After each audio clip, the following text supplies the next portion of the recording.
ఖచ్చితంగా టీడీపీ వస్తుంది. ఎట్లా చెప్తున్నారు? జమ్మలమడుగులో భూపేశ్ రెడ్డి గారు తెలుగుదేశం ఇన్ఛార్జిగా బాధ్యతలు తీసుకునేటప్పుడే జమ్మోడు నియోజకవర్గం ప్రజలు గెలుపు ఖాయం అని చెప్పేసి పేర్కొన్నారు. అదేవిధంగా ఇప్పుడు 1,20,000 మెజార్టీ తెప్పించడానికి ప్రజలందరూ ఆలోచిస్తున్నారు. ఎందుకంటే ఒక్క అవకాశం అని జగన్ రెడ్డి గారికి ఇచ్చారు.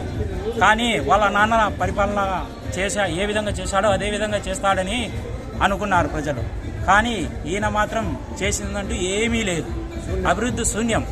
అసలు మన రాజధాని ఏదని చెప్పుకోవడానికి కూడా మేము ఒక యువతగా చాలా బాధపడుతున్నాం. ఇంత ఘోరాతి ఘోరంగా ఈ విధంగా రాష్ట్రాన్ని నాశనం చేశాడు. అదేవిధంగా మన జమ్మోడులో సుధిరెడ్డి గారికి సుడిగాలి ఏ విధంగా వచ్చాదో ఆ విధంగా అవకాశాన్ని ఇచ్చారు సుధిరెడ్డి. కానీ ఆ అవకాశాన్ని వినియోగించుకోలేదు ప్రజలు. మన యువతకు ఇక్కడ ఉక్కు ఫ్యాక్టరీ కట్టిస్తా అని చెప్పి 2 సార్లు వచ్చి టెంకాయ కొట్టారు. కానీ ఆ అభివృద్ధి చేసిందంటూ ఏమీ లేదు, శూన్యం.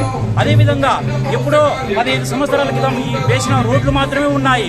ఇంతవరకు ఒక రోడ్డు కూడా ఏ వీధి వార్డు ఏ గ్రామంలో కూడా ఇంతవరకు ఒక రోడ్డు కూడా వేయడం లేదు. ఈ విధంగా ఉన్న సుధిరెడ్డిని ప్రజలందరూ కుర్చీ మడత పెట్టి ఇంటికి సాగనింపడానికి సిద్ధంగా ఉన్నారని నేను తెలియజేస్తున్నాను. రెస్పాన్స్ ఎలా ఉంది నియోజకవర్గంలో పబ్లిక్ నుంచి రెస్పాన్స్ ఎలా ఉంది?